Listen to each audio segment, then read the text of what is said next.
Bonjour, je m'appelle Jean-Philippe Darcy, je suis pâtissier à Verviers et ma passion c'est le chocolat. Ce qui compte surtout pour moi dans la pâtisserie et la chocolaterie, c'est le goût, la créativité et l'esthétique du produit. Si demain il n'y aurait plus de chocolat, je serais vraiment malheureux. D'après moi, la plus belle évolution, c'était ma victoire au prix national du chocolat belge en 2001 et qui m'a vraiment permis d'évoluer dans mon métier et de pouvoir continuer à apprendre.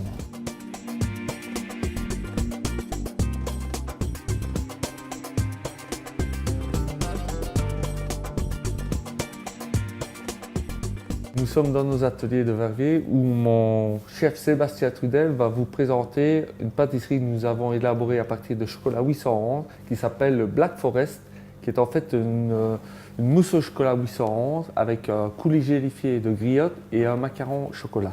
Donc nous allons commencer par le macaron au chocolat et Sébastien va dresser ce macaron. Vas-y Sébastien, je t'en prie. Donc une masse de macaron tout à fait classique, meringue italienne avec de la poudre d'amande et du sucre impalpable que nous allons dresser, cuire dans un four à 150 degrés pendant une quinzaine de minutes.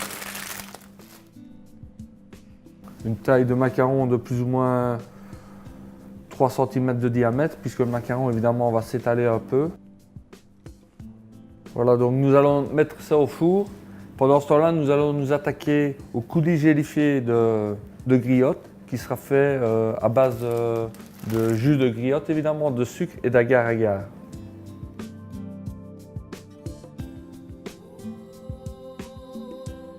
Je pense que c'est un plus pour les chocolatiers de savoir qu'une véritable relation s'est nouée entre le producteur de chocolat et le cultivateur. Chacun à son échelle peut faire ce qu'il peut, mais si chacun ne fait qu'une petite partie, à la fin, on peut avoir de beaux résultats.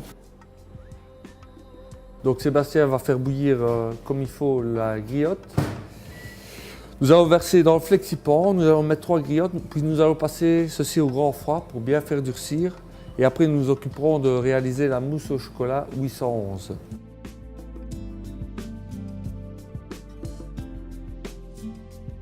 On sent bien que le consommateur est de plus en plus averti, connaît de plus en plus de choses et accorde beaucoup d'importance à l'origine des produits. La traçabilité évidemment sert à ça, mais il est clair que le client et le consommateur est de plus en plus au courant de ce qui se passe et veut avoir de plus en plus d'informations sur le produit. Nous allons terminer de mettre les griottes. Nous allons passer cet insert au grand froid afin de bien faire durcir le coulis gélifié de griotte. Et nous allons nous attaquer à la mousse au chocolat 811.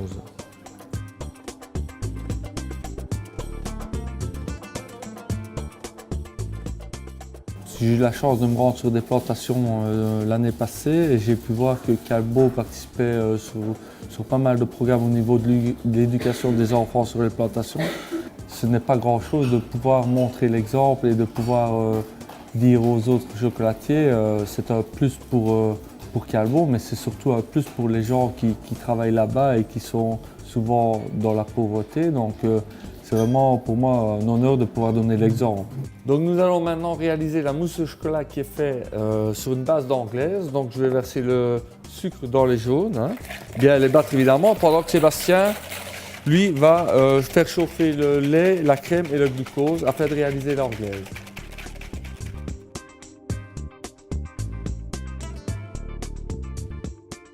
On entend déjà depuis quelques années le commerce équitable, etc. On sait de plus en plus que les produits qui viennent de l'étranger ne sont pas toujours, en tout cas, faits dans des conditions optimales pour les gens qui travaillent là-bas. Donc on se pose aussi des questions et on a envie de savoir ce qui se passe là-bas. Donc je pense que c'est vraiment important pour nous de pouvoir être sûr, en tout cas, que nos produits viennent d'une filière qualitative et qui va dans ce sens. Nous verserons cette anglaise sur le chocolat 811 pour réaliser une ganache bien émulsionnée et cette ganache servira évidemment pour la mousse au chocolat. Nous ajouterons de la crème fraîche à la ganache. Donc la crème anglaise sur les galettes 811 en 2 fois afin de réaliser une belle émulsion. Voilà.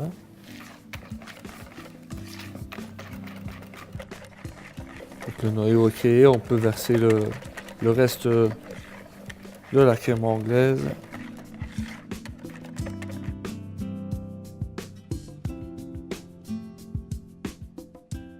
On travaille de plus en plus avec des producteurs locaux, hein, que ce soit pour les fruits, les légumes, les produits laitiers évidemment.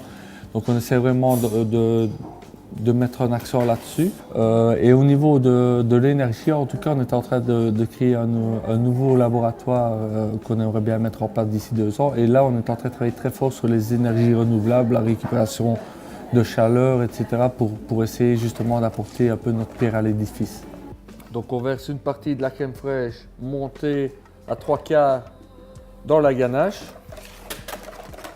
On va incorporer cette crème fraîche. Alors pourquoi Louis 111 simplement parce que Louis 111 est un des chocolats les plus connus des Belges, puisqu'il est fort utilisé, c'est un chocolat de base utilisé en pâtisserie, et qui est un chocolat très doux, donc il va s'associer très très bien avec l'acidité de la griotte. Voilà.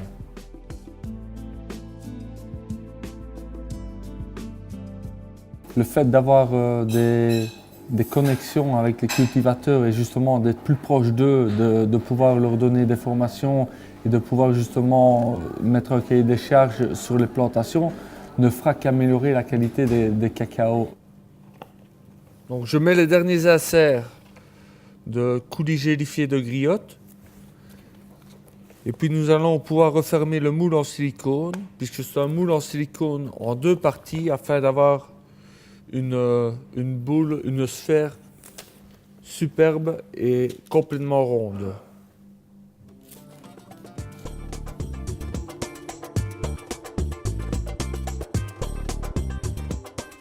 Je pense que dans le secteur de la qualité du luxe, ça va devenir inévitable, puisqu'on a affaire à des consommateurs qui sont au courant de tout.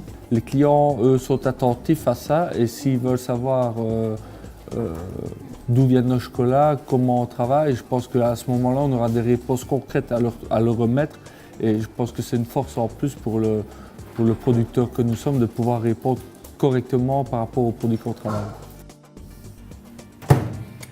Donc nous avons réchauffé la gelée cacao, une gelée cacao classique pour plonger nos boules de mousse au chocolat. Les moules sont bien froides, donc nous avons bien choqué pour pouvoir démouler facilement.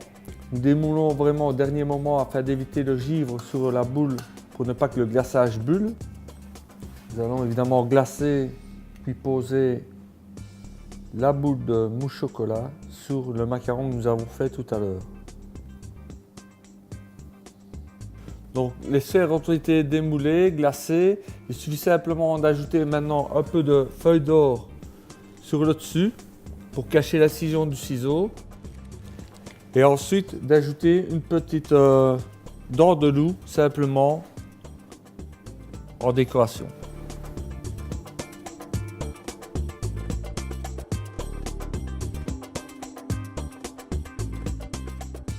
J'ai un peu réfléchi au concept en tout cas de cette durabilité, et c'est pour ça que je suis parti sur une sphère qui pour moi représentait la terre, donc je voulais vraiment mettre la sphère de la terre dans la pâtisserie.